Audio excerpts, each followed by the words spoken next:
de savoir pourquoi j'ai choisi l'aviculture. Ça va être long et difficile à expliquer en même temps. J'ai terminé juste mes études au lycée technique André Pétavin, c'était en 1976. J'avais à peine 21 ans. Mon papa avait déjà fini toutes les formalités pour m'envoyer en France. J'attendais le mois de septembre pour prendre l'avion. Et vous comprendrez qu'aujourd'hui, quand je vois toute cette jeunesse qui s'embarque dans des pirogues pour aller de l'autre côté, en Occident, l'équation que ça me fait, moi j'avais tout était prêt. Il fallait juste attendre le mois de septembre de prendre l'avion. C'est là où j'ai décidé de ne plus partir. Et il a fallu réussir à convaincre mes parents, parce qu'il faut le savoir aussi. À l'époque, pour un père de famille, mon fils est à Paris ou en Europe, il fait ses études, c'était déjà quelque chose de très valorisant. Donc quand on va dire à son père, j'y vais plus, je vais rester, qu'est-ce que tu fais? Je vais élever des poulets, pouf, c'est une grosse déception. Pour le papa, c'est une grosse déception. Il a fallu donc trouver des astuces, négocier, arriver à le convaincre pour qu'il me laisse rester au Sénégal. Il a accepté ce choix en se disant, de toutes les façons, je ne veux pas le contraindre, mais si demain ça se passe mal, bon, à ce moment-là, je vais le réorienter parce qu'élever des poulets, il n'y avait personne dans ma famille qui faisait ça avant moi. On n'avait jamais vu d'élevage de poulets. Je dis, papa, moi, je veux élever des poulets. C'est comme ça que je suis parti avec mon petit élevage de poulets. Je vais vous dire, j'ai démarré dans une chambre, comme nos chambres dans nos maisons. 4 mètres sur 4 mètres, c'était 16 mètres carrés. J'ai fait ma première commande de poussins qui m'a coûté au total un investissement de 60 000 francs CFA. J'ai acheté 120 poussins. 120 poussins d'un jour, à l'époque, ici à Mbao, au Centre national d'aviculture, le poussin, il coûtait 90 francs. 2 ou 3 sacs d'aliments, 2 ou 3 abreuvoirs, à la limite, les 100 000 francs, on a de quoi prendre son thé. Les 60 000 francs du mois, on a de quoi prendre son thé. Voilà le départ de ces villes. Pour dire quoi? Pour dire que souvent, beaucoup se plaignent de dire je n'ai pas de capital, je n'ai pas d'investissement, c'est vrai, on a toujours besoin de petit quelque chose pour démarrer. Mais ce n'est pas forcément les gros investissements, j'en ai connu, qui ont eu des financements, qui ont eu des ceci et des cela. Ça n'a pas marché. Il faut partir avec ces moyens qu'on a. Le plus important, ce n'est pas ce qu'on met tout de suite. C'est la force de travail qu'on y met. C'est la force de travail qu'on y met et c'est très important quand on dit travail. Qu'est-ce que ça vous dit? Comment ça résonne en vous, le travail? C'est ça, ce mot-là, il est extrêmement important. On ne le valorise pas assez. On ne le pénètre pas assez, le travail. Est-ce qu'il vous est arrivé de travailler jusqu'à l'extase? Ça veut dire que vous êtes heureux, c'est comme quelqu'un qui a réussi en examen parce que vous avez tellement bien travaillé, vous êtes tellement donné que vous êtes tout simplement heureux. Ça, ce bonheur-là, on le trouve aussi dans le travail. Certains pensent qu'on travaille pour gagner l'argent et avec l'argent, on va chercher le bonheur en allant en congé. Ce n'est pas vrai. En tout cas, ce n'est pas ma conviction. Moi, pendant longtemps, j'ai dit je n'allais pas en congé. Je dis les Européens, ils peuvent se le permettre. Leurs parents, ils ont déjà fait ça à leur place. Aujourd'hui, ils peuvent aller en vacances partout. Mais nous, Africains, c'est l'ère de construire. Nous devons travailler sérieusement. Aimer le travail.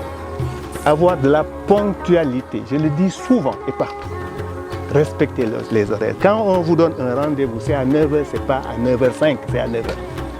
Quand c'est à midi, c'est à midi. Ça, une fois qu'on a réglé cette question-là, vous ne savez pas combien ça peut vous aider. Voilà donc le travail, un élément essentiel dans ce qui va faire demain votre réussite. Mais à côté de ça, il l'a dit, la passion. Vous avez choisi. Et ça, c'est une chance. Moi, la chance que j'ai eue, c'est d'avoir choisi mon métier. Peut-être qu'on aurait voulu que j'aille gérer une station d'essence, que j'aille ouvrir un commerce. Mais j'ai choisi, j'ai dit, je vais élever du poulet. Il n'y a pas de métier sans risque. Il l'a dit aussi, On se trompe, on fait des erreurs. Mais ce n'est pas parce qu'on a fait des erreurs, ce n'est pas parce qu'on a connu un petit échec qu'on va abandonner. On n'abandonne pas parce qu'on a choisi. On a fait son choix et on l'assume. Dans ce que nous avons choisi ensemble, l'agriculture, même si vous êtes dans d'autres secteurs par moment, donc vous le faites pour une diversification, mais il y en a d'autres qui le font et qui veulent vivre de ça. Vous aurez quelques problèmes, forcément. Vous aurez quelques difficultés de temps en temps, quelques erreurs de temps en temps. Mais ça ne doit pas, absolument pas vous décourager. Il faut vous dire ça, c'est mon choix. Je veux vivre de ça. Il n'y a pas d'effort permanent qui, au bout, ne paye pas. Si vous ne baissez pas les bras, si vous travaillez, si vous développez une passion. Et la passion, c'est quoi? Ça veut dire que le métier que vous avez choisi, vous allez chercher à le connaître du moins. Vous allez chercher à le pénétrer, vous allez chercher à le maîtriser. Vous allez chercher par curiosité, hein, et aujourd'hui c'est encore beaucoup plus facile. Ça existe partout. Vous avez Internet, tout le monde a ici quelque chose pour rentrer, vous tapez n'importe quoi, vous avez les réponses. Vous pouvez évoluer, vous pouvez progresser. Aussi bien que le jeune américain, il peut progresser là-bas, vous avez les mêmes chances entre vos mains pour progresser. Donc ça, c'est la passion. Extrêmement important, c'est aussi la persévérance. On a dit tout à l'heure, il faut être persévérant. C'est tous ces P qu'il faut aligner. Quand on est persévérant, on est là, on le fait cette année, on le fait l'année prochaine, on le fait. Chaque année, on se bonifie. On s'améliore, on corrige, on rectifie, on avance. Mais si on choisit quelque chose, dès que c'est un peu difficile, on laisse, on va faire autre chose. C'est difficile, on laisse, on va faire autre chose. On passera toute sa vie à changer, à changer, à changer, on ne fera rien. C'est extrêmement. Très honnêtement, il y a des valeurs. Quand on dit valeurs, on a tout dit. Ça inclut énormément de choses. Il faut être sur des valeurs. Des valeurs, l'honnêteté, ça fait partie. Moi, je vous dis, très honnêtement, je pense que on ne peut pas réussir quelque chose de manière durable si ça ne repose pas sur l'honnêteté. En tout cas, l'agriculture ne permet pas autre chose. Quand vous êtes agriculteur, à la base, déjà, vous avez réglé un certain nombre de choses qui font que même certaines choses, ça ne vous tente pas. Et avec le peu que vous allez gagner, il est important de le souligner. Nous tous, on aime l'argent. Mais si vous êtes venu dans l'agriculture, dans ces métiers pour gagner de l'argent, parce que vous avez vu Babacar Ngom, il a construit un bâtiment ou une belle maison, arrêtez tout de suite. Arrêtez tout de suite. On n'y est pas pour gagner de l'argent. L'argent, c'est une conséquence. C'est la conséquence du bien travail, c'est la conséquence de la persévérance, c'est la conséquence de tout. C'est une conséquence. On y est par amour, on y est par passion. L'amour de ce qu'on fait, on aime ça.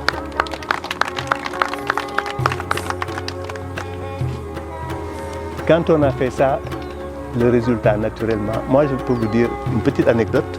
J'ai élevé des poulets. Pendant longtemps, j'étais le plus gros producteur de poulets. À l'époque, il n'y avait pas beaucoup qui faisaient 5000 poulets. Moi, je faisais 1000 poulets tous les 15 jours. Et les gens, les commerçants de poulets, les vendeurs de poulets au marché Sandaga, ils venaient prendre du poulet vivant, ils amenaient, ils déplumaient et tout, ils mettaient sur les tables. Il y en avait quelques-uns qui disaient, ils savaient reconnaître le poulet que moi j'avais élevé. Je ne sais pas si vous percevez le message. C'est-à-dire qu'on a acheté des poulets chez moi, chez quelqu'un d'autre, chez beaucoup de producteurs. On les amène, on les a préparés, déplumés et tout, on les met sur l'étal.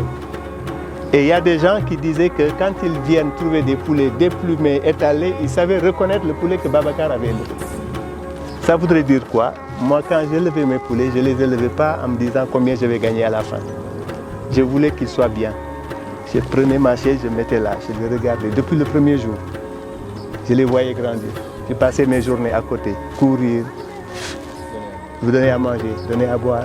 Et je les incitais à plus consommer. Il y en a d'autres qui allaient faire des économies parce que si je donne plus d'aliments, parce que ça va me coûter. Non, moi je n'ai aucun souci de combien ça va me coûter.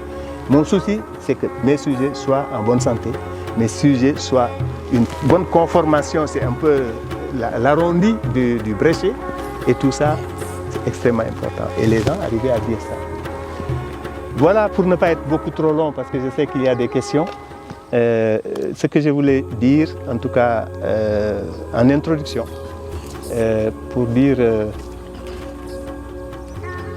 que ce métier que vous avez choisi est un métier d'avenir pour l'Afrique. Et c'est le bon moment d'ailleurs. C'est un métier d'avenir pour l'Afrique. Pendant longtemps, nous vivons d'importation de tout. Aujourd'hui, si on prend l'exemple de l'aviculture, la preuve a été faite qu'on est capable de produire et d'arriver à l'autosuffisance. La preuve a été faite. En 86, on était sur les ailes de dinde, les cuisses de poulet, des machins, des trucs. Aujourd'hui, c'est fini. Les Sénégalais produisent leurs poulets et leurs œufs. Des dizaines de milliers de Sénégalais travaillent dans cette filière, dans ces activités, produisent du poulet, des œufs. En 1992, aucun poussin naissait au Sénégal. Tous les poussins étaient importés. Moi-même, j'étais devenu importateur de poussins. Parce que quand j'avais besoin de poussins, c'était compliqué. Finalement, j'ai fait le voyage, je suis allé en Belgique. J'ai pris des contacts et j'ai commencé à importer et distribuer du poussin. Je prenais pour moi et je vendais le reste. En 92, juste avant 92, dans les années 88, je faisais venir 2 palettes par Air France et par Sabena, de Belgique et de France. 2 palettes par semaine.